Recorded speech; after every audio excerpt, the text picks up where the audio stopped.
Welcome to the gateway classes. Students, हम पढ़ रहे हैं AKTU की इंजीनियरिंग केमिस्ट्री और यूनिट 4 का लेक्चर नंबर 3 हम आज शुरू करेंगे।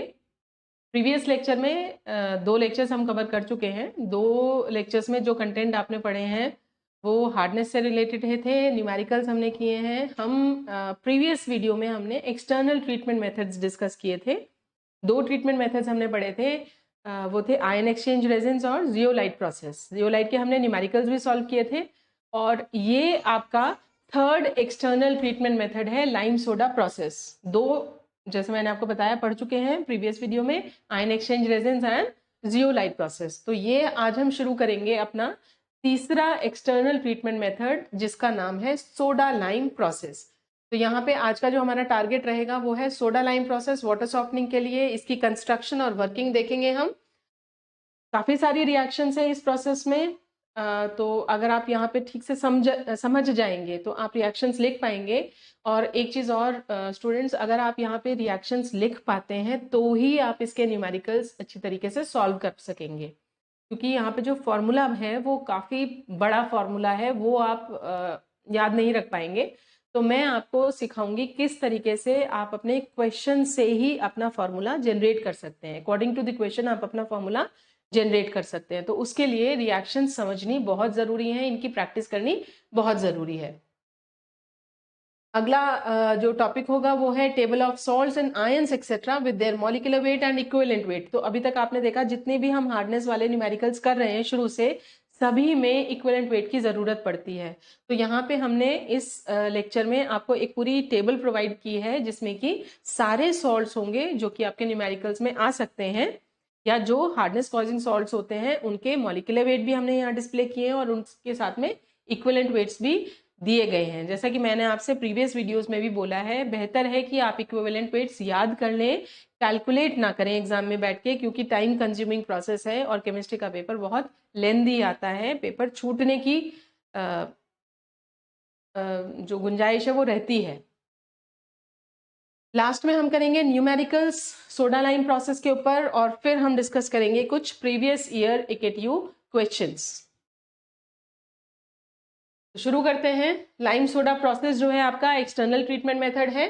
The process is known as lime and soda process. क्यों कहा जाता है इसको लाइम एंड सोडा प्रोसेस? क्योंकि यहाँ पे जो हम केमिकल्स यूज कर रहे हैं वाटर सॉफ्टनिंग के लिए वो लाइम और सोडा ही है।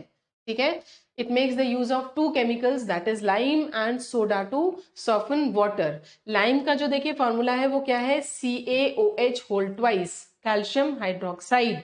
और सोडा का जो फॉर्मूला है वो है Na2CO3 यानी सोडियम कार्बोनेट।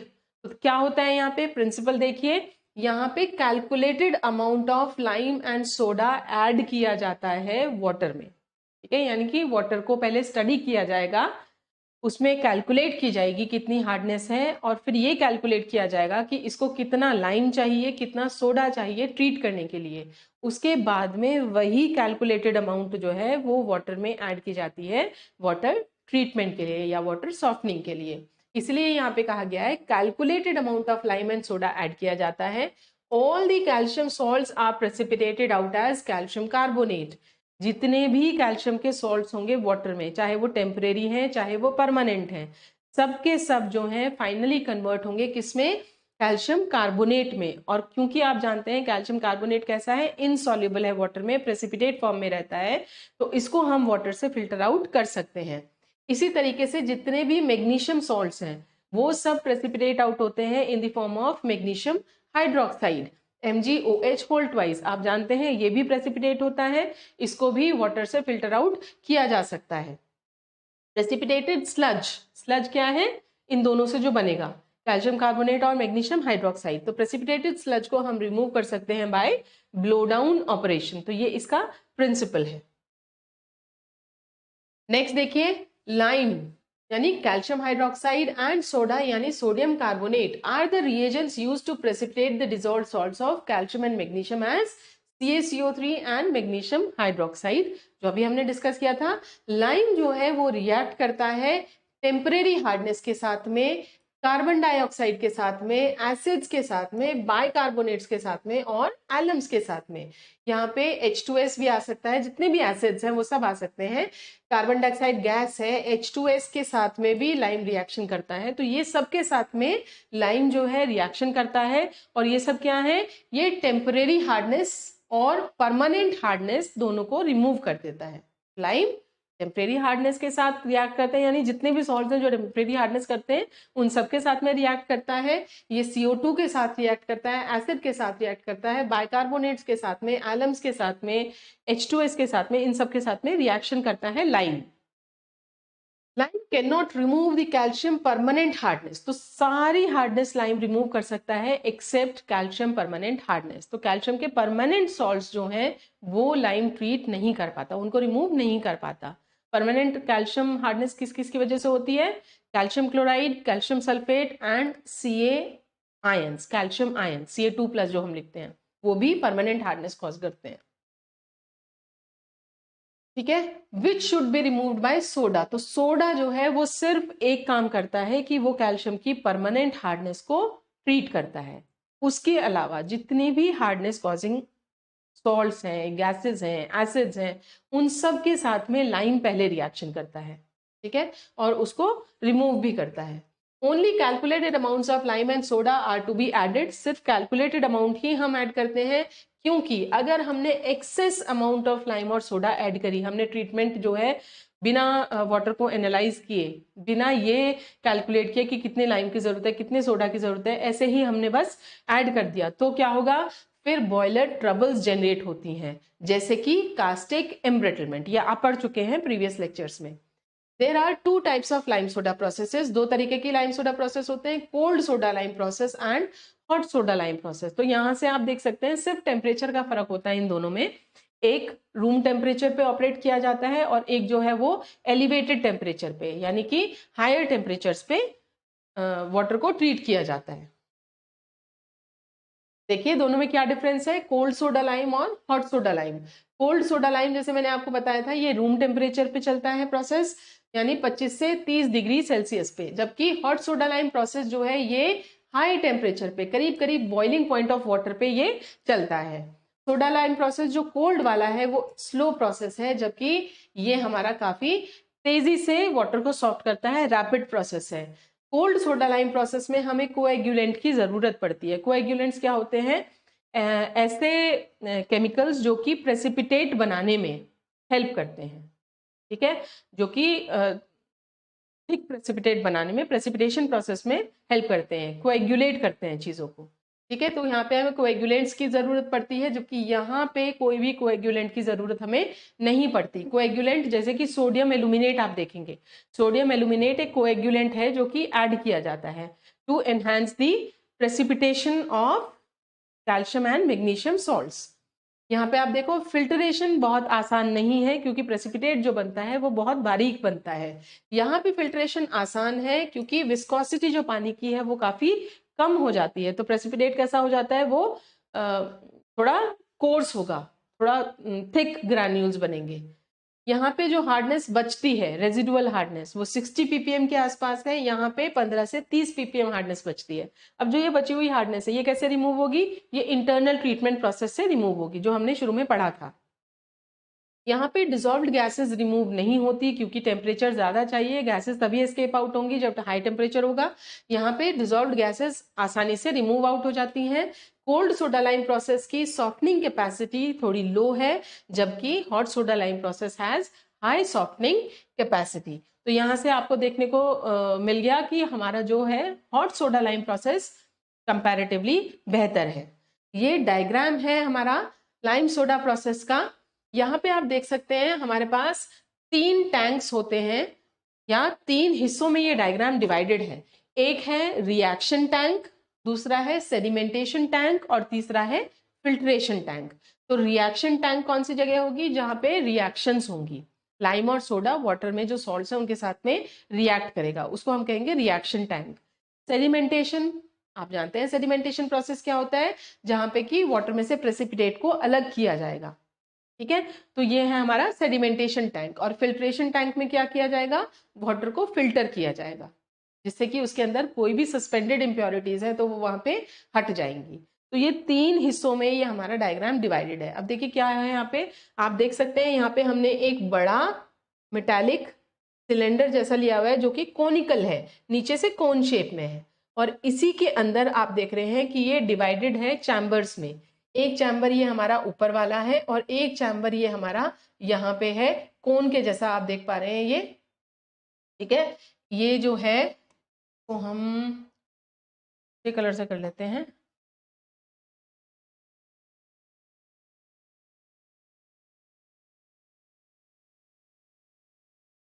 ये ले लेते हैं।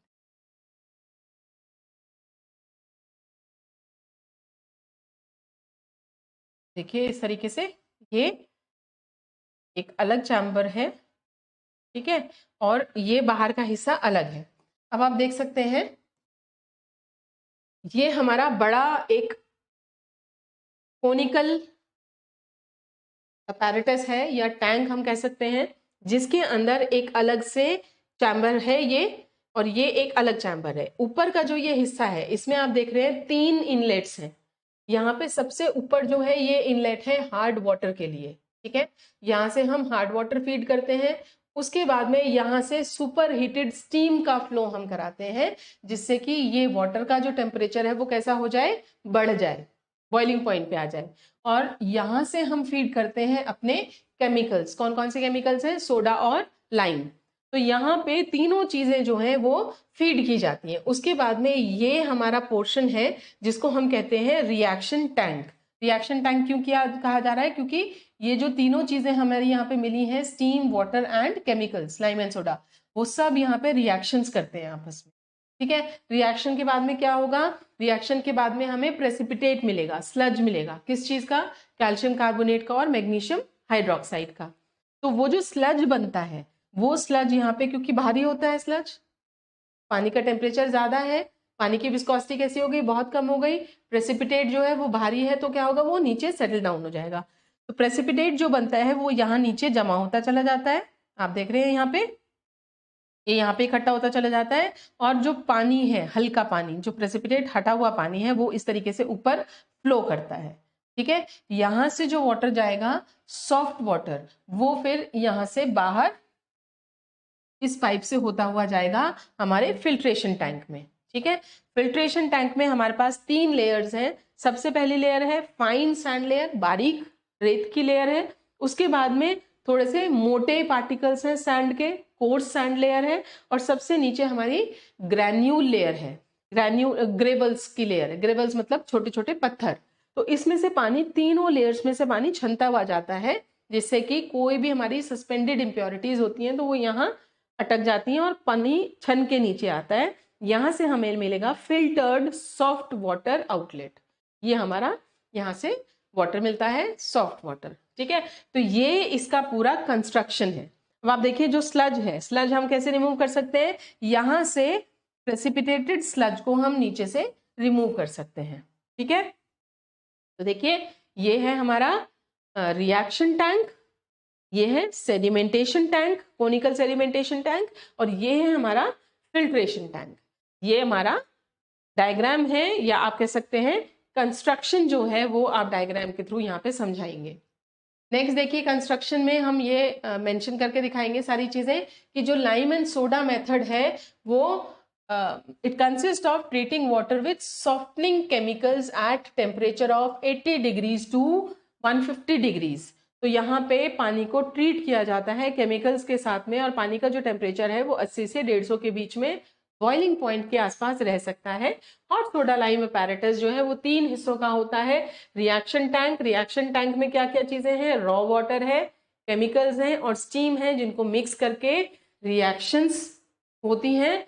और उसके बाद में है कोनिकल सेडिमेंटेशन वेसल। यहाँ पे क्या होता है, इसमें स्लज सेटल डाउन होता है और वाटर फ्री ऑफ स्लज ऊपर फ्लो कर जाता है।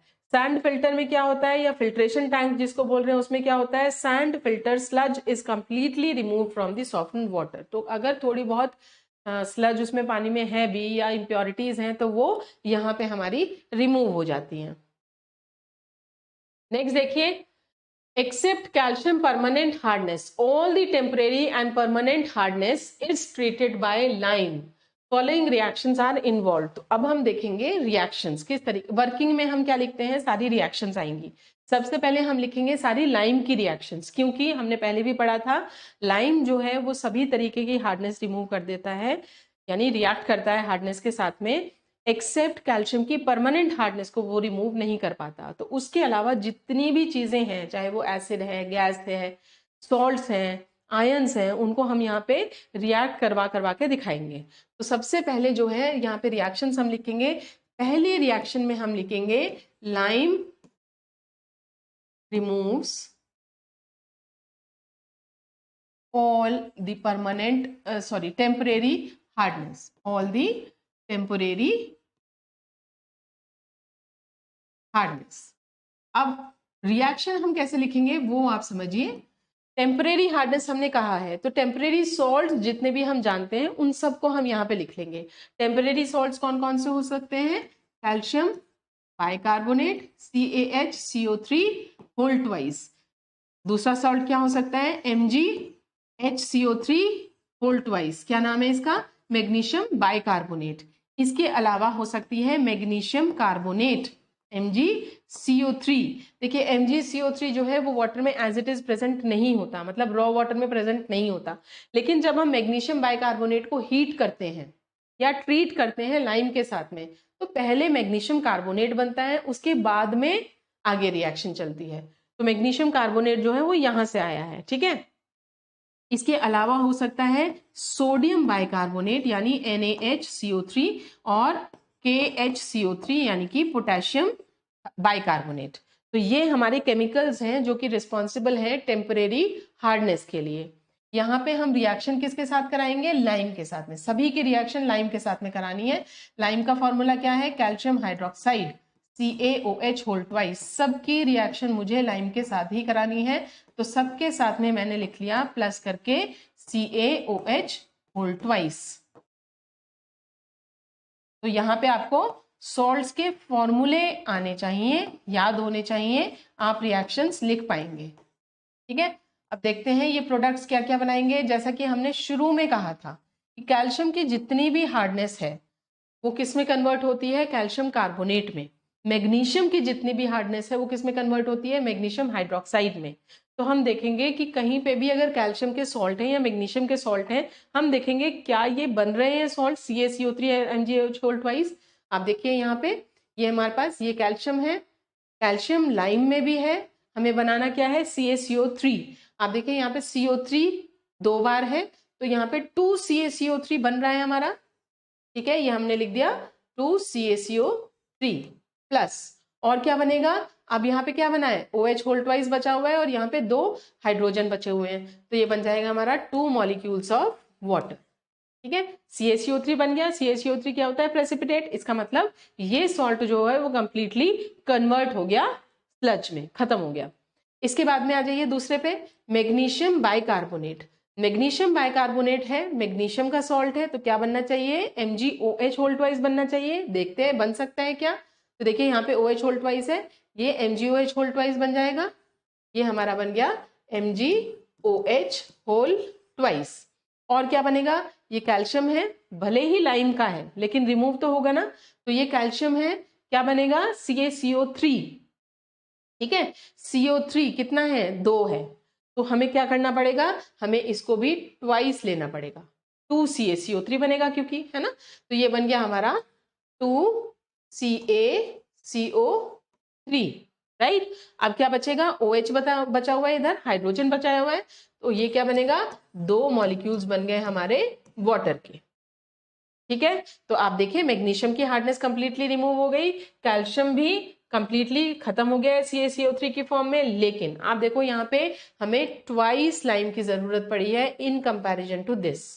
तो ये एक क्वेश्चन आता है एक ATU में, why calcium bicarbonate requires, sorry, question क्या आता है, why magnesium bicarbonate requires double the lime than calcium bicarbonate for its removal.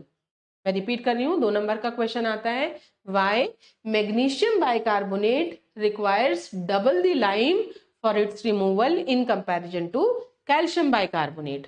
तो उसका आंसर आप क्या लिखेंगे, उसके आंसर में आप ये दोनों रिएक्शंस ही लिखेंगे। ठीक है, ये दोनों रिएक्शंस लिख के आप दिखाएंगे, आपका आंसर कंप्लीट हो जाएगा। ठीक है, अब नेक्स्ट देखिए, नेक्स्ट रिएक्शन में यहाँ पे मैग्नीशियम है, क्या बनाना है, मैग्नीशियम हाइड्रोक्साइड बनाना है, MgOH whole twice plus CaCO3 बन जाएगा, CaCO3। ठीक है, magnesium is removed, calcium is removed. Next आ जाइए, NaHCO3 and CaOH whole twice, यहाँ पे क्या बनेगा, CaCO3 बनेगा, CaCO3 प्लस और क्या बनेगा, यहाँ पे बनेगा सोडियम हाइड्रोक्साइड। ठीक है, यहाँ पे बनेगा हमारा 2Na,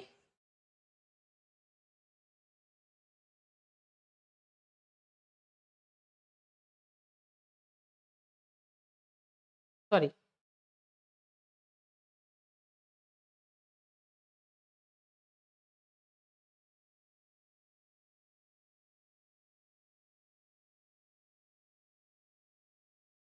ठीक है, यहाँ पे हमारा बन गया NaOH होल ट्वाइस और क्या बना हमारे यहाँ पे CaCO3। तो इस तरीके से हमारा सोडियम का भी सॉल्ट जो है वो क्या हो गया, वो रिमूव हो गया। सोडियम बाइकार्बोनेट क्या करता है, टेम्परेरी हार्डनेस कॉज करता है। इसी तरीके से पोटेशियम बाइकार्बोनेट जो है वो टेम्परेरी हार्डनेस हमारी कॉज करता है। अब आ जाइए नेक्स्ट रिएक्शन पे, पोटेशियम बाइकार्बोनेट की रिएक्शन पे। पोटेशियम बाइकार्बोनेट में जो बनेगा, यहाँ पे भी हमने ये रिएक्शन थोड़ी गलत लिख ली है, तो सही कर लेते हैं। ये बनेगा हमारा ट्वाइस, इसको ट्वाइस लेंगे। ठीक है, ये रिएक्ट जब करेगा तो यहाँ पे बनेगा हमारा Na2CO3 सोडियम कार्बोनेट। ठीक है, ये बना हमारा कैल्शियम कार्बोनेट और बना Na2CO3 यानी सोडियम कार्बोनेट, और बनेंगे हमारे 2 मॉलिक्यूल्स वाटर के। ये दोनों ही प्रेसिपिटेट्स हैं, ये भी प्रेसिपिटेट है और ये भी प्रेसिपिटेट है। इसी तरीके से ये रिएक्शन होगी हमारी, ये भी ट्वाइस हो जाएगा। तो यहाँ पे बनेगा हमारा again CaCO3 plus K2CO3 potassium carbonate, ये भी प्रेसिपिटेट है और बनेंगे हमारे 2 मॉलिक्यूल्स वाटर के। ठीक है, तो यहाँ पे आप देख पा रहे हैं सारी जो हमारी टेम्परेरी हार्डनेस है वो लाइम कंप्लीटली रिमूव कर देता है। अब आप ये ध्यान रखिएगा, जितने भी सॉल्ट्स हम यहाँ पे लिख रहे हैं वो सब के सब टेम्परेरी हार्डनेस कॉज करते हैं। जब हम न्यूमेरिकल्स करेंगे तो इन सब सॉल्ट्स को हमें कैलकुलेशंस में इंक्लूड करना है। ठीक है, सोडियम और पोटेशियम के सिर्फ बाइकार्बोनेट्स हैं जो कि हार्डनेस कॉज करते हैं, उसके अलावा कोई भी सोडियम और पोटेशियम का सॉल्ट हार्डनेस प्रोड्यूस नहीं करता। जैसे sodium sulphate Na2SO4, potassium sulphate या पोटेशियम क्लोराइड, सोडियम क्लोराइड या सोडियम के आयंस Na+ या K+, ये कोई भी हार्डनेस कॉज नहीं करता। ये हम ध्यान रखेंगे, सिर्फ ये 2 सॉल्ट्स हैं जो कि टेम्परेरी हार्डनेस कॉज करते हैं। अब अगर मैं आपसे पूछूं क्या ये सॉल्ट्स यहाँ पे कंप्लीटली रिमूव हो गए, तो हाँ, ये कंप्लीटली रिमूव हो गए। कैसे हमें पता चला, क्योंकि कैल्शियम पूरा CaCO3 में कन्वर्ट हो रहा है, मैग्नीशियम पूरा मैग्नीशियम हाइड्रोक्साइड में कन्वर्ट हो रहा है। इसी तरीके से सोडियम और पोटेशियम के जो सॉल्ट्स हैं वो भी हमारे सोडियम कार्बोनेट और पोटेशियम कार्बोनेट में कन्वर्ट हो रहे हैं। तो हम कह सकते हैं कि ये सारे सॉल्ट जो हैं इनको कंप्लीटली रिमूव करने के लिए हमें सिर्फ लाइम की जरूरत पड़ती है। मैं पूछूं how do we remove calcium bicarbonate, तो I remove it by using lime. मैंने इसके लिए L लिख लिया। इसी तरीके से ये जो है ये क्या लेता है, ये 2L लेता है। इसको रिमूव करने के लिए मुझे 2L की जरूरत पड़ती है। मैग्नीशियम कार्बोनेट लाइम से रिमूव हो जाता है तो ये L लेता है। Sodium bicarbonate again L। मैंने यहाँ पे लिखा है कि ये लाइम से रिमूव हो जाते हैं और यहाँ पे इसको ट्वाइस L की जरूरत पड़ती है। हर रिएक्शन में हम ये साथ में लिख के दिखाएंगे क्योंकि ये आगे न्यूमेरिकल में हमें करना है। नेक्स्ट रिएक्शन देखिए, second, lime removes all the acids ठीक है। एसिड्स कौन कौन से हो सकते हैं हमारे? HCl हो सकता है, H2SO4 हो सकता है, और H+ ले लेते हैं क्योंकि सभी एसिड्स H+ जनरेट करते हैं। रिएक्शन हमें किसके साथ करानी है? लाइम के साथ करानी है। तो लाइम का फॉर्मूला क्या है? CaOH whole twice. सब जगह हम लिख लेते हैं लाइम का formula CaOH whole twice, CaOH whole twice. देखिए रिएक्शन क्या होगी, क्या करना है हमें? यहाँ पे कैल्शियम Cl के साथ ही कंबाइन कर सकता है, CO3 तो हमें कहीं दिख नहीं रहा है ना। तो यहाँ पे हमें क्या बनाना है? कैल्शियम। ठीक है, तो हम यहाँ पे CaCl2 बनाएंगे, तो इसको 2 कर लेते हैं। ये हमारा बन गया CaCl2 एंड और क्या बनेगा? Water, 2 molecules of water. ठीक है, इसी तरीके से यहाँ पे आप देख पा रहे हैं क्या बनेगा? Calcium sulphate CaSO4 plus 2 molecules of water. यहाँ पे देखिए H+ आयंस है, तो यहाँ पे हम रिलीज जो करेंगे कैल्शियम को आयंस की तरीके से करेंगे, 2H+ लेंगे यहाँ पे भी, तो ये हो जाएगा हमारा Ca+2 एंड यहाँ हमारा बनेगा अगेन 2 मॉलिक्यूल्स ऑफ वाटर। ठीक है, तो आप देख पा रहे हैं कि एसिड्स तो हमारे यहाँ पे रिमूव हो गए, लेकिन जब ये रिएक्शन हम कंप्लीट होती हुई देखते हैं तो हम देखते हैं यहाँ पे हमारे कैल्शियम के परमानेंट सॉल्ट्स जनरेट हो रहे हैं। कैल्शियम के परमानेंट सॉल्ट्स लाइम ट्रीट नहीं कर सकता, कौन ट्रीट करता है? सोडा। यानी कि हम कह सकते हैं कि HCl की पूरी हार्डनेस रिमूव करने के लिए हमें किसकी जरूरत पड़ती है? लाइम की जरूरत पड़ती है, और फिर सोडा की भी जरूरत पड़ती है, क्योंकि ये CaCl2 बना तो इसी से है, इसी ने जनरेट किया है। तो इसको या इससे प्रोड्यूस की हुई चीजों को कंप्लीटली रिमूव करने के लिए हमें किसकी जरूरत पड़ी?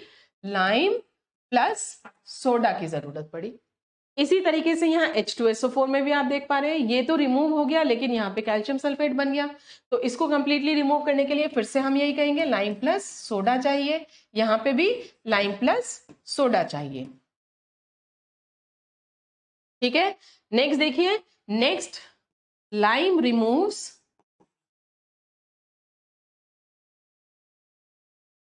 all the dissolved gases।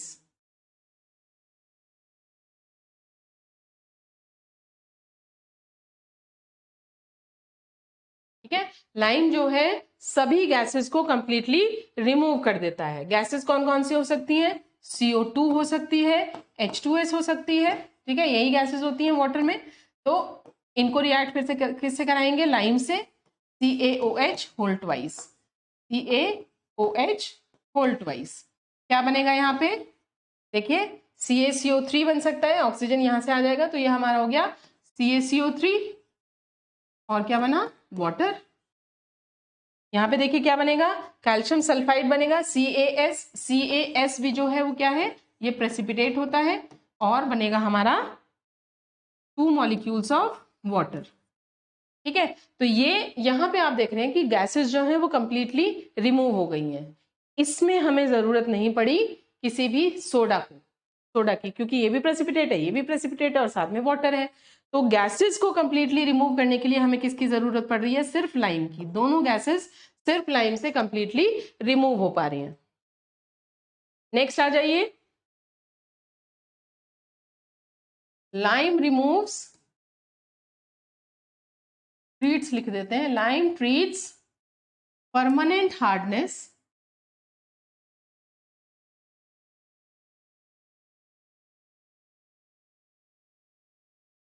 Due to magnesium, aluminium, iron, ETC etcetera.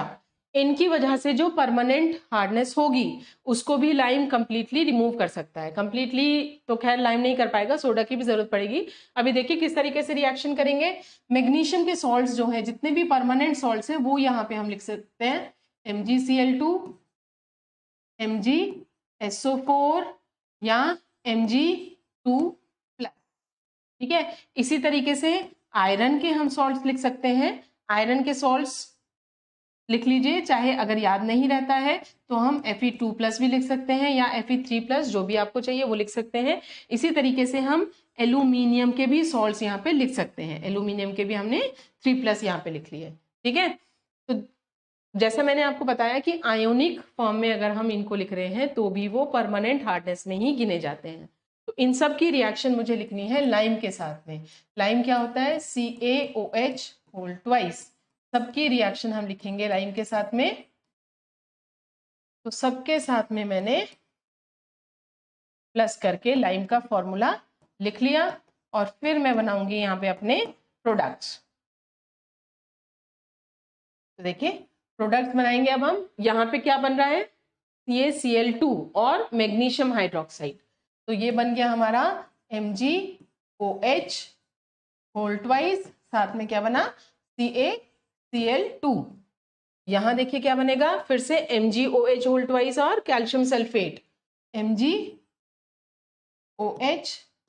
Whole twice and calcium sulphate, ठीक है। यहाँ पे देखिए क्या बनेगा, कैल्शियम रिलीज हो जाएगा, मैग्नीशियम यहाँ पे कंबाइन हो जाएगा मैग्नीशियम हाइड्रोक्साइड देने के लिए। तो ये हो गया हमारा MgOH होल ट्वाइस और क्या रिलीज होगा यहाँ पे हमारा? कैल्शियम रिलीज हो जाएगा। नेक्स्ट इसी तरीके से आयरन रिप्लेस कर जाएगा कैल्शियम को। तो यहाँ पे हो गया हमारा FeOH whole twice plus Ca2+, ठीक है। ये भी हमारा प्रेसिपिटेट है। एल्यूमिनियम रिप्लेस हो जाएगा कैल्शियम के साथ में। यहाँ पे हमें इनको बैलेंस करने की जरूरत पड़ेगी। तो ये लिख लिया हमने 2 और यहाँ पे लिख लिया हमने 3। तो ये बन जाएगा हमारा 3Ca+2 और साथ में क्या बनेगा? Al2OH whole twice.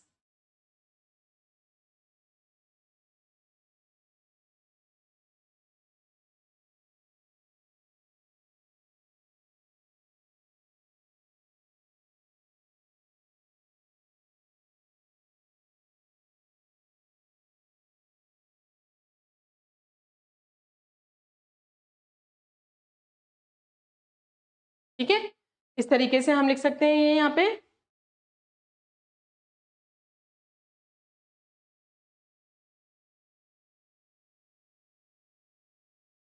ठीक है, ये सारे जो हैं ये हमारे यहाँ पे हम देख सकते हैं कि मैग्नीशियम, आयरन और एल्यूमिनियम की परमानेंट हार्डनेस हमारी क्योर हो गई, सभी प्रेसिपिटेट में कन्वर्ट हो गए।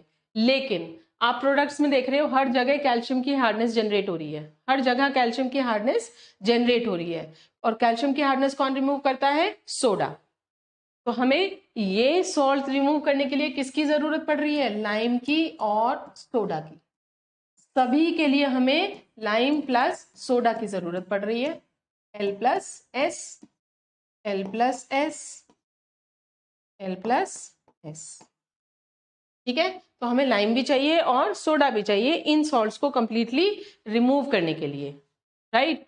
अब आपने देख लिया कि हमारे एसिड्स भी रिमूव हो गए हैं, हमारी गैसेस भी रिमूव हो गई हैं, हमारी टेम्परेरी हार्डनेस भी रिमूव हो गई है और परमानेंट हार्डनेस जो थी वो अलग अलग सॉल्ट्स की वजह से जो थी वो भी हमने सारी रिएक्शंस करके देख ली। अब बचता क्या है? कैल्शियम की परमानेंट हार्डनेस। कैल्शियम की परमानेंट हार्डनेस किस किस की वजह से हो सकती है?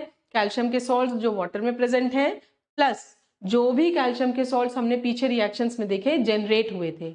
अब कैल्शियम के सॉल्ट्स जो है वो कौन ट्रीट करता है? सोडा। लाइम उसको ट्रीट नहीं करता। तो लास्ट रिएक्शन जो हम लिखेंगे अपनी 5th रिएक्शन वो लिखेंगे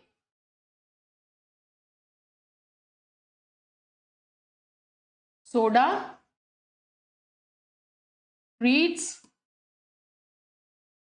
all the calcium permanent hardness।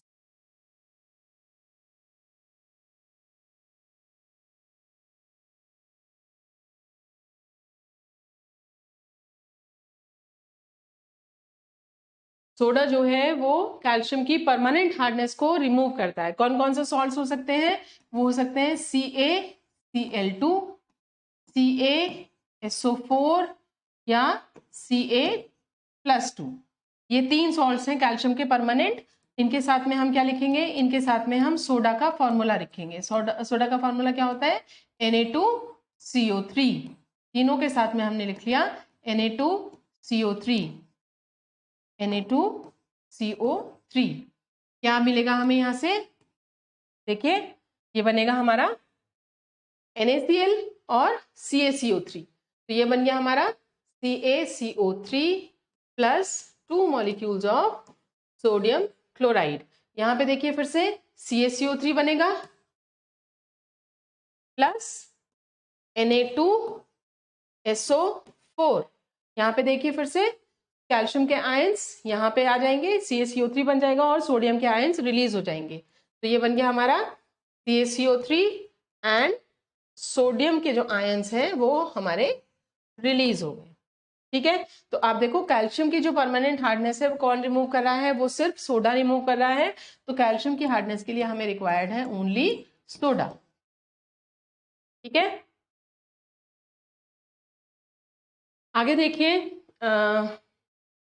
जो हमारा सोडियम एल्यूमिनेट होता है, सोडियम एल्यूमिनेट जैसे मैंने आपको बताया था, सोडियम एल्यूमिनेट जो है वो कोएगुलेंट की तरह से यूज होता है।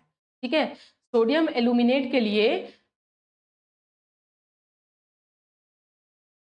रिएक्शन लिख के देखते हैं। सोडियम एल्यूमिनेट का जो फॉर्मूला होता है वो है NaAlO2। Sodium aluminate, sodium aluminate जो है जब रिएक्ट करता है ये वाटर के साथ में, तो ये जो है ये कन्वर्ट हो जाता है इनटू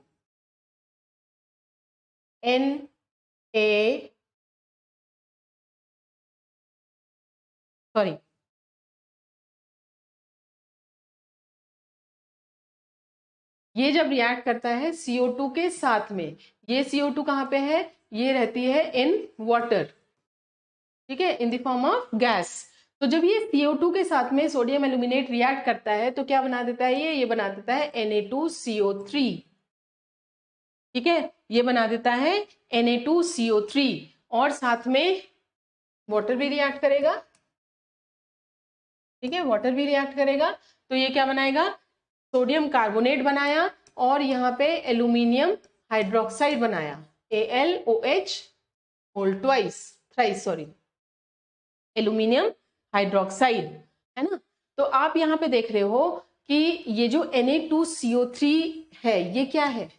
ये सोडा है।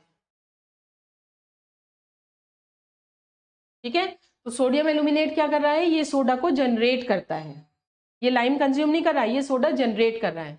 तो इसके लिए जो फॉर्मूलेज में जब हम क्वेश्चन करेंगे तो इसके लिए हम L या S ना लिख के क्या लिखेंगे? -S, क्योंकि ये सोडा बनाता है, जनरेट करता है ना। मान लीजिए कि मुझे 2 किलो सोडा की जरूरत है वाटर को ट्रीट करने के लिए और उसमें सोडियम एल्यूमिनेट भी है, तो सोडियम एल्यूमिनेट क्या करेगा? सोडा को जनरेट कर रहा है। मान लीजिए 200 ग्राम सोडा जनरेट करता है सोडियम एल्यूमिनेट, तो मैं क्या करूंगी?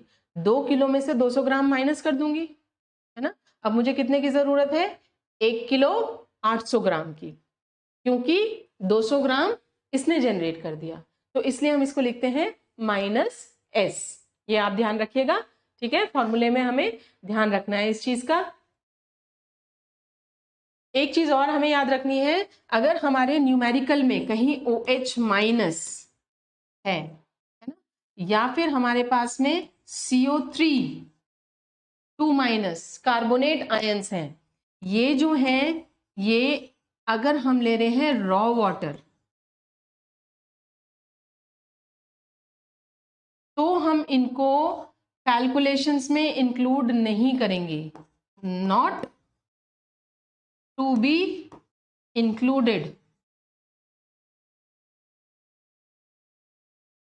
इन कैलकुलेशंस। मतलब जब न्यूमेरिकल करेंगे तो हम इनको ऐड नहीं करेंगे, इनके लिए कैलकुलेशंस नहीं करेंगे।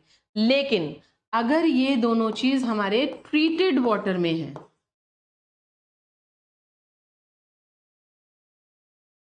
अभी जब हम क्वेश्चन करेंगे आगे तो आपको लैंग्वेज का पता चल जाएगा। अगर ये ट्रीटेड वाटर में है तो टू बी इंक्लूडेड, तब हम इनके लिए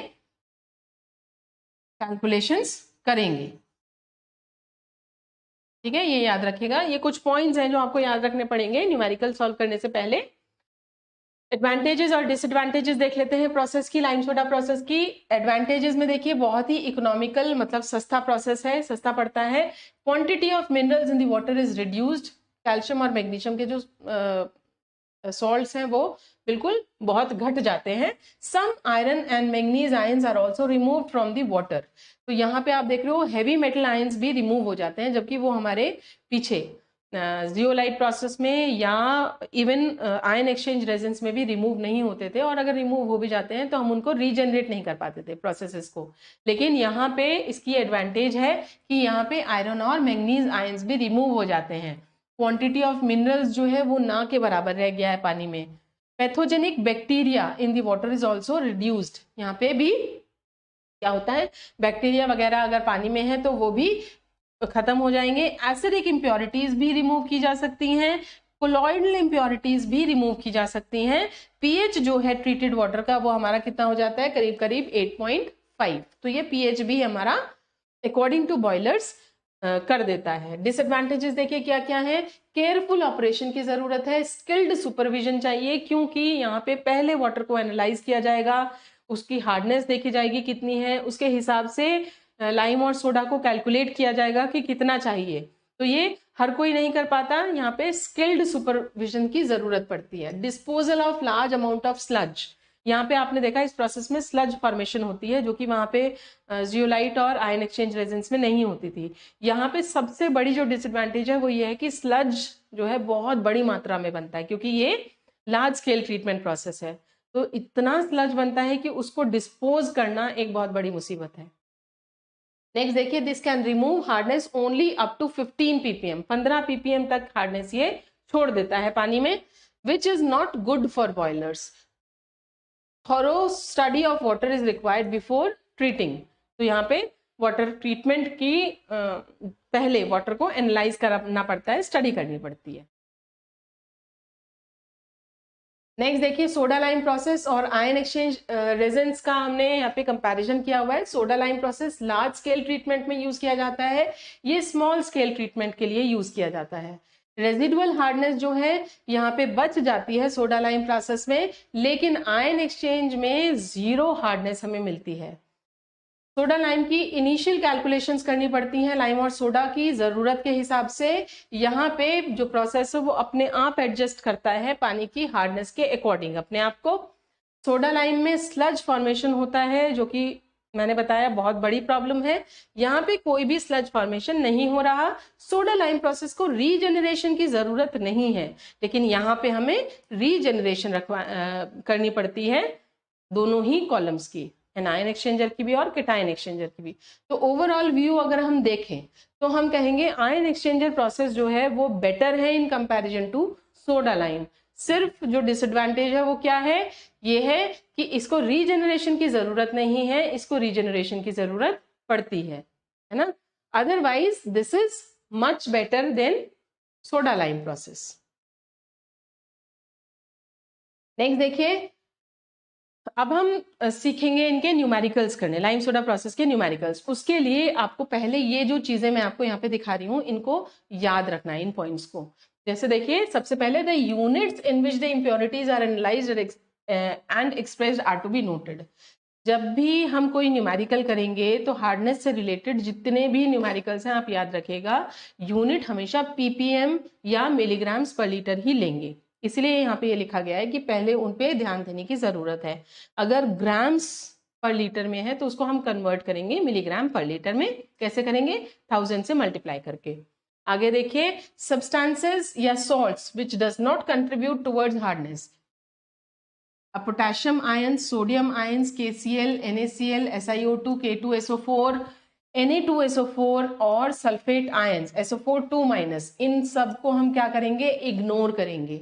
यानी हम जब कैलकुलेशंस करेंगे तो इन सॉल्ट्स के लिए कैलकुलेशंस नहीं करेंगे, इनके लिए हम सोडा और लाइम रिक्वायरमेंट नहीं निकालेंगे। नेक्स्ट देखिए, a substance causing hardness should be converted into their respective CaCO3 equivalence. यानी जितने भी सॉल्ट्स आपको पानी में दे रखे होंगे कि इनको रिमूव करना है, सबसे पहले आप क्या करेंगे, उन सब को CaCO3 इक्विवेलेंस में कन्वर्ट करेंगे। यानी उनकी वजह से कितनी हार्डनेस प्रोड्यूस हो रही है वो निकालेंगे। ठीक है, and next consider calcium ions, magnesium ions, iron ions, aluminium ions as permanent hardness causing ions. तो ये जो ions है इनको आप क्या मानेंगे कि इनकी वजह से permanent hardness cause होती है, यानी कि इनको permanent hardness causing salts में आप include करेंगे। ये हमारे फॉर्मूलेज हैं लाइम और सोडा के, ठीक है। ये जैसे मैंने आपको कहा फॉर्मूला आप एक बार फिर भी याद कर लीजिएगा, लेकिन क्वेश्चन के हिसाब से फॉर्मूला जनरेट करना मैं आपको आगे सिखा दूंगी। लेकिन जब हमें लिखने के लिए आता है कि लाइम एंड सोडा प्रोसेस की वर्किंग कंस्ट्रक्शन लिखिए, तो वर्किंग कंस्ट्रक्शन में हम पूरा लिखते हैं, यानी कि ये फॉर्मूले भी आप लिख के दिखाएंगे। तो ये फॉर्मूले आपको याद होने चाहिए। अगर याद नहीं भी हैं और आपको रिएक्शंस पता है कौन सी कैसी होती हैं, तो भी आप अपना फॉर्मूला यहाँ पे अपने आप लिख सकते हैं। देखिए लाइम जो है वो बराबर है 74/100, तो 74 जो है वो इसका मॉलिक्यूलर वेट है लाइम का, है ना, अपॉन 100 लिया हमने 74/100, फिर ब्रैकेट शुरू किया हमने, जिस जिस टेम्परेरी या परमानेंट हार्डनेस कॉजिंग सॉल्ट को या आयन को या गैस को या एसिड को लाइम रिमूव करता है वो सब हम यहाँ पे लिख लेंगे। जैसे लाइम जो है वो टेम्परेरी कैल्शियम हार्डनेस को रिमूव करता है, ठीक है, plus 2 into temporary magnesium hardness लिखा है हमने। शुरू में हमने देखा था टेम्परेरी हार्डनेस के केस में कैल्शियम के लिए हमें रिक्वायर होता था ये CaOH होल ट्वाइस, लेकिन मैग्नीशियम MgHCO3 होल ट्वाइस आपने देखा था क्या रिक्वायर्ड था, 2 CaOH होल ट्वाइस। तो इसलिए हमने यहाँ पे 2 मल्टीप्लाई किया है टेम्परेरी मैग्नीशियम हार्डनेस के लिए, प्लस परमानेंट मैग्नीशियम हार्डनेस को लाइम क्योर करता है, प्लस CO2 गैस है ये ट्रीट करता है, HCl एसिड है ये ट्रीट करता है, H2SO4 एसिड ट्रीट करता है, बाइकार्बोनेट तो टेम्परेरी हार्डनेस जो है, तो बाइकार्बोनेट आयंस भी जो क्या करते हैं टेम्परेरी हार्डनेस को जनरेट करते हैं, है ना। तो बाइकार्बोनेट आयंस भी हमने यहाँ पे लिख लिए HCO3- plus salts of iron aluminium, है ना, आयरन और एल्यूमिनियम को भी ये ट्रीट करता है, माइनस NaAlO2,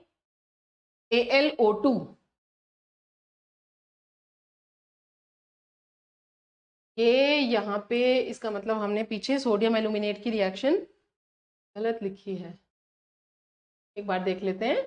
सोडियम एल्यूमिनेट जो है ये रिएक्ट करता है वाटर के साथ में और Na2CO3 के साथ में, तो इसका एक बार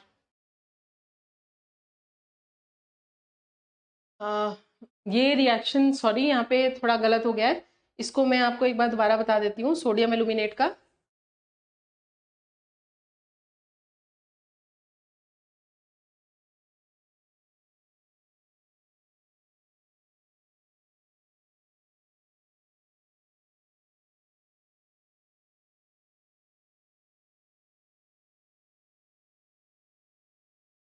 देखिए सोडियम एल्यूमिनेट जो है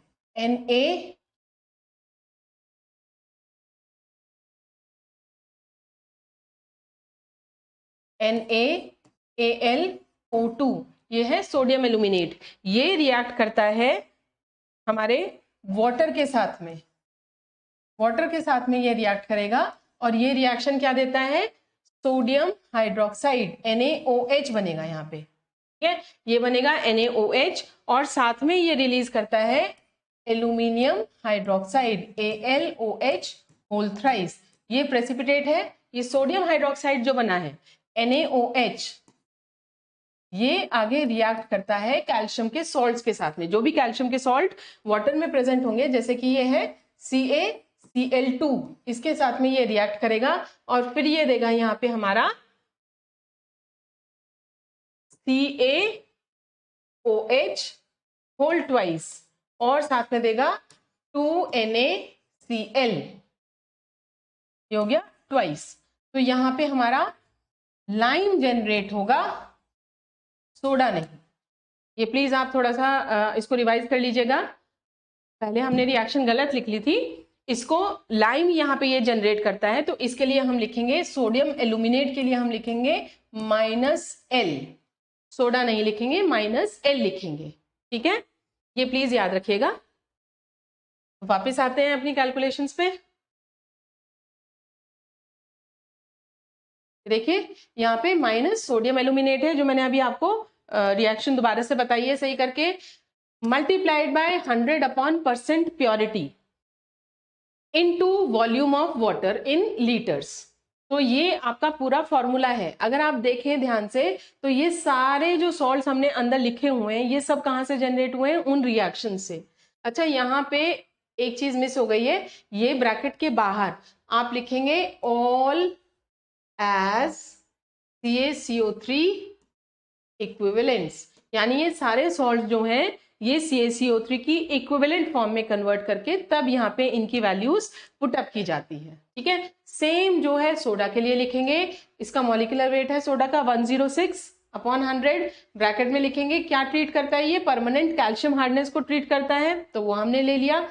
इसके अलावा यहाँ पे जो जो सॉल्ट्स जनरेट करते थे कैल्शियम की हार्डनेस को, कौन कौन से सॉल्ट्स थे, वो सभी एसिड्स थे, मैग्नीशियम, कैल्शियम के तो खैर यहाँ पे है ही, मैग्नीशियम, एल्यूमिनियम, आयरन के परमानेंट सॉल्ट्स जो थे या फिर आयोनिक फॉर्म में जो थे वो सब लाइम के साथ ट्रीट करके क्या करते थे, कैल्शियम की परमानेंट हार्डनेस को जनरेट करते थे। तो वो सब भी यहाँ पे लिखे जाएंगे। तो देखिए यहाँ पे हमने लिखा है permanent calcium hardness plus permanent magnesium hardness plus salts of iron, aluminium, acid, HCl और H2SO4।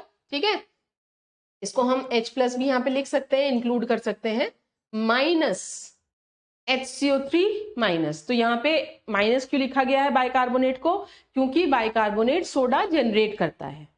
ठीक है, बाइकार्बोनेट क्या करते हैं, सोडा जनरेट करते हैं। आपने वहां देखा भी था रिएक्शंस में, जब हमने टेम्परेरी हार्डनेस की रिएक्शंस लिखी थी तो हमारा क्या बना था, वहां पे सोडियम कार्बोनेट बना था, Na2CO3 सोडा बना था।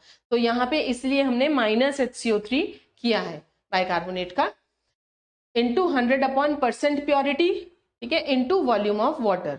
वॉल्यूम ऑफ वाटर किस में होगी, लीटर्स में होगी। ठीक है, तो ये जो आपका आएगा ये आएगा इन मिलीग्राम्स, क्योंकि ये सारी चीजें आप किस में ले रहे हैं, मिलीग्राम्स में ले रहे हैं। तो ये आपकी जो आएगी रिक्वायरमेंट ये आएगी मिलीग्राम्स में, है ना, मिलीग्राम्स। लेकिन अगर आप इसको ग्राम्स में या केजीज में कन्वर्ट करेंगे तो आप इसको उसके हिसाब से कर लेंगे डिवाइड, इनटू ग्राम्स में कन्वर्ट करना है तो 10⁻³ से डिवाइड कर लेंगे, और केजी में कन्वर्ट करना है तो 10⁻6 से डिवाइड कर लेंगे। ठीक है, it is compulsory that you will be always given with all the types of salts mentioned above. तो यहाँ पे ये कहा गया है कि क्वेश्चन में जरूरी नहीं है कि जितने भी सॉल्ट्स यहाँ पे मेंशन्ड है आपको सब दिए हों, क्वेश्चन में न्यूमेरिकल में जो दिया है उसके हिसाब से आप कैलकुलेशंस करेंगे। कहने का मतलब है जैसे लाइम के लिए आप कैलकुलेशंस कर रहे हैं और आपको क्वेश्चन में सिर्फ HCl और क्या HCl दिया है और टेम्परेरी मैग्नीशियम हार्डनेस दे रखी है, बाकी कोई सॉल्ट गिवन नहीं है। ठीक है, इसी तरीके से आपको परसेंट प्योरिटी भी क्वेश्चन में गिवन नहीं है, आपको वॉल्यूम ऑफ वाटर भी क्वेश्चन में गिवन नहीं है। तो आपका फॉर्मूला कितना रह जाएगा, आपका फॉर्मूला छोटा सा बन जाएगा। आप लिखेंगे 74/100 इंटू ब्रैकेट में 2 into temporary magnesium hardness plus CO2 bracket बंद, all as CaCO3 equivalent. Percent purity आपको गिवन नहीं है, ये नहीं लिखेंगे, वॉल्यूम ऑफ वाटर गिवन नहीं है, नहीं लिखेंगे। तो इतना छोटा सा फॉर्मूला रह गया आपका, यानी कि क्वेश्चन के हिसाब से आप अपने फॉर्मूले को घटाएंगे या बढ़ाएंगे। ठीक है, ये HCO3 मुझे लगता है आपको समझ में आ गया होगा क्यों यहाँ पे माइनस में किया गया है। देखिए जब हमने लिखा था वहां पे NaHCO3, या हमने लिखा था इसके साथ में क्या लिखा था, हमने रिएक्ट कराया था लाइम के साथ में CaOH होल ट्वाइस के साथ में इसको रिएक्ट कराया था, है ना। तो यहाँ पे क्या बनेगा, यहाँ पे क्या बनेगा, Na2CO3। ठीक है, देखिए Na2CO3 बन जाएगा यहाँ पे। ठीक है, Na2CO3 और क्या बनेगा, CaCO3 प्लस और क्या बनेगा यहाँ पे, वाटर, 2 मॉलिक्यूल्स ऑफ वाटर। तो आप देखिए यहाँ पे सोडा जनरेट हो रहा है ना, ये क्या है, सोडा है। तो इसके लिए हम क्या लिखेंगे, NaHCO3 के लिए या HCO3 के लिए हम क्या लिखेंगे, यहाँ पे हम लिखेंगे L - S। ठीक है। इसी तरीके से पोटेशियम बाइकार्बोनेट के लिए भी हम क्या लिखेंगे, L-S। बाइकार्बोनेट के लिए बेसिकली अगर हम सिर्फ बाइकार्बोनेट आयंस ले रहे हैं तो हम मान के चलते हैं ये सोडियम या पोटेशियम की वजह से है, ठीक है। तो उसके लिए हम लिखते हैं L-S, ये चीज याद रखिएगा। ये इस तरीके से हमने कंपाइल कर दिए हैं। देखिए ये सारे हमारे सॉल्ट्स हैं जितने भी अभी तक हमने पढ़े हैं, calcium bicarbonate, calcium carbonate, magnesium bicarbonate, calcium sulphate, यहाँ पे MgCO3 नहीं ले सकते क्योंकि इसको 2L की जरूरत नहीं पड़ेगी, ठीक है। ये सब सॉल्ट्स हमने जितने भी अभी तक हमने पढ़े हैं या नहीं पढ़े हैं वो सब हमने यहाँ पे इंक्लूड कर लिए हैं, ठीक है। कार्बोनेट भी है देखिए, फिर सोडियम एल्यूमिनेट भी है, ये भी है, ये भी है, लेकिन ये हम किस में लेंगे, ओनली ट्रीटेड वाटर।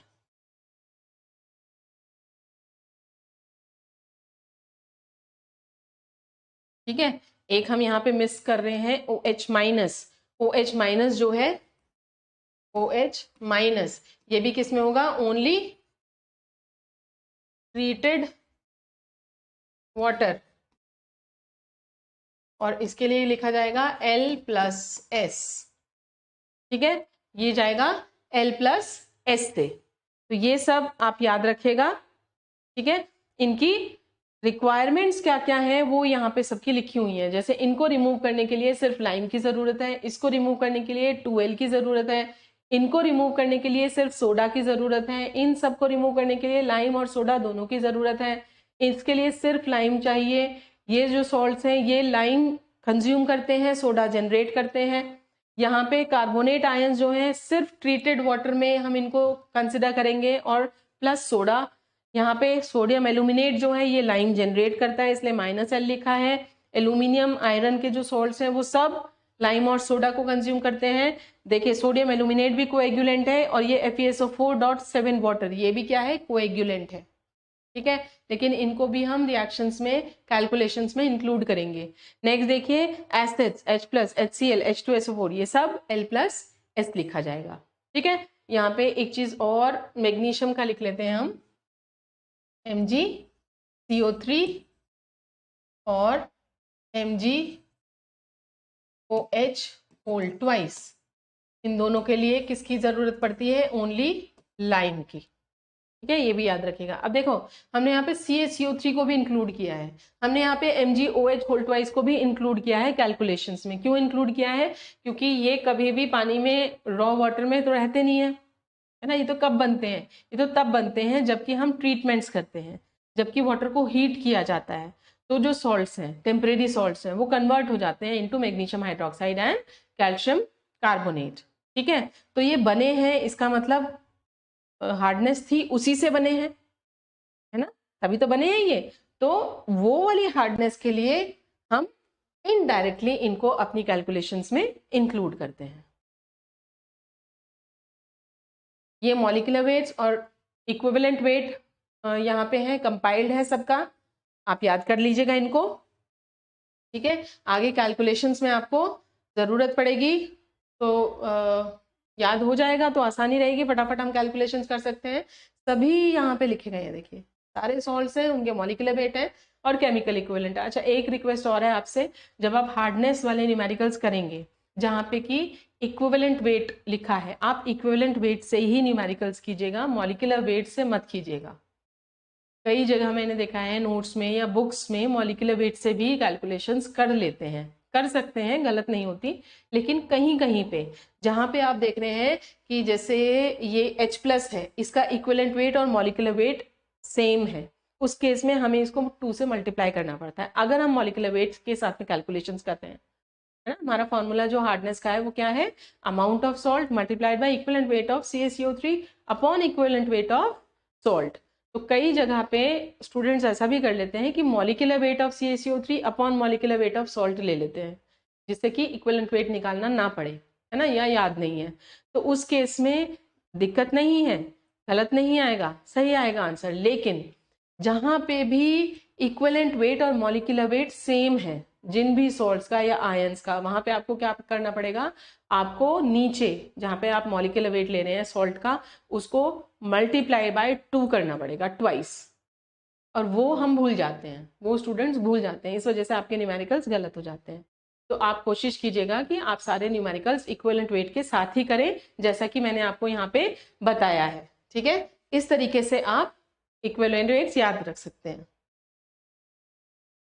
अब कुछ कैलकुलेशंस, कुछ न्यूमेरिकल्स हम यहाँ पे प्रैक्टिस कर लेते हैं। ये एक न्यूमेरिकल है आपका जो हमने फर्स्ट यूनिट में, फर्स्ट लेक्चर में पढ़ा था, फोर्थ यूनिट की फर्स्ट लेक्चर में टेम्परेरी और परमानेंट हार्डनेस कैलकुलेट करनी हमने सीखी थी।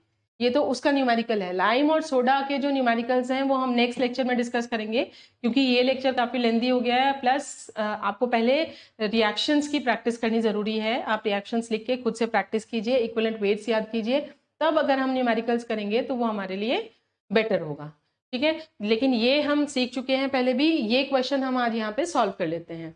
आप देखिए यहाँ पे हमें टेम्परेरी, परमानेंट और टोटल हार्डनेस निकालनी है वाटर सैंपल की। हमें सॉल्ट्स यहाँ पे गिवन है, जैसा कि मैंने आपको सिखाया था। ये हम टेबुलर फॉर्म में करेंगे। ये हम लिखेंगे यहाँ पे सॉल्ट, यहाँ पे लिखेंगे अमाउंट, और किस में गिवन है, ये मिलीग्राम्स पर लीटर में गिवन है, तो यहाँ पे हमने ये मिलीग्राम्स पर लीटर ले लिए।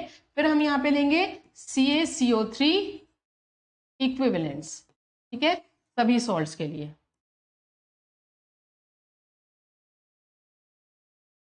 सॉल्ट हमारे क्या क्या है, सबसे पहले है हमारा MgHCO3 होल ट्वाइस।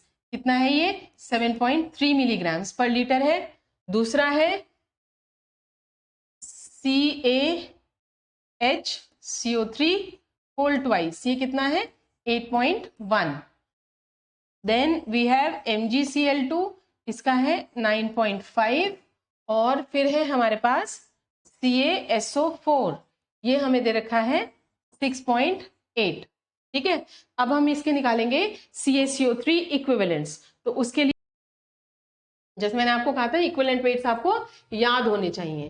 तो यहाँ पे जब CaCO3 इक्विवेलेंट मैग्नीशियम बाइकार्बोनेट के लिए निकालेंगे तो हम करेंगे 7.3 इंटू 50 क्या है, इक्विवेलेंट वेट ऑफ CaCO3।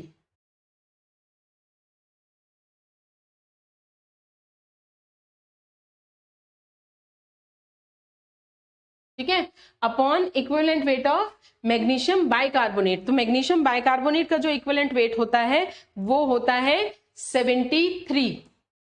ठीक है, तो इसको जब हम कैलकुलेट करेंगे तो क्या हो जाएगा, ये हमारा पॉइंट हटा देंगे, 0 आ गया, ये कट के 10 आ गया, यानी कि 5।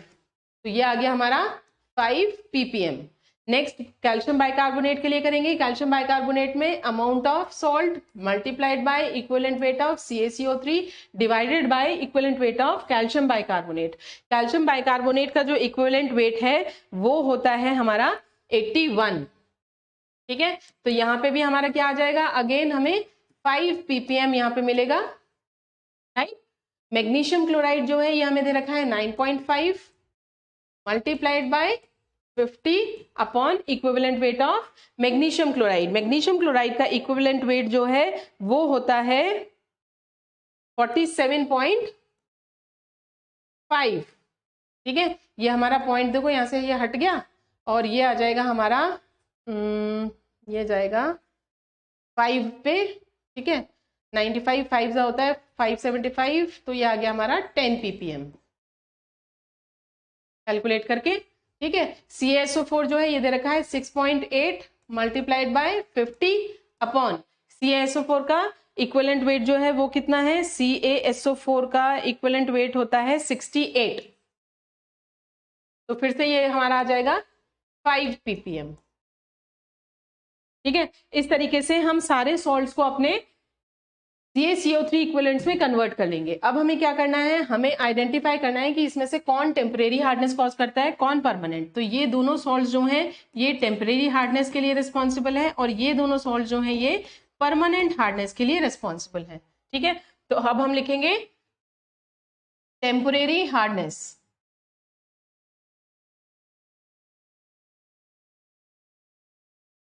इज इक्वल टू, कितने आए इनके CaCO3 इक्विवेलेंट्स, 5 और 5। तो हम लिखेंगे 5 + 5 is equal to 10 ppm। Permanent hardness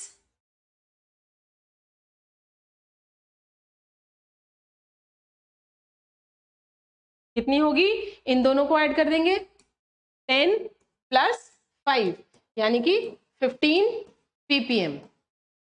ठीक है, और टोटल हार्डनेस जो होगी, टोटल हार्डनेस क्या होती है, ये होगी टेम्परेरी प्लस परमानेंट हार्डनेस। ठीक है, तो कितनी आई है हमारी, 10 और 15, तो ये हो गया 10 + 15 यानी कि 25 ppm। तो ये तो हमारे सिंपल हार्डनेस वाले न्यूमेरिकल्स हैं। लाइम और सोडा के जो न्यूमेरिकल्स हैं वो हम अपने नेक्स्ट लेक्चर में डिस्कस करेंगे।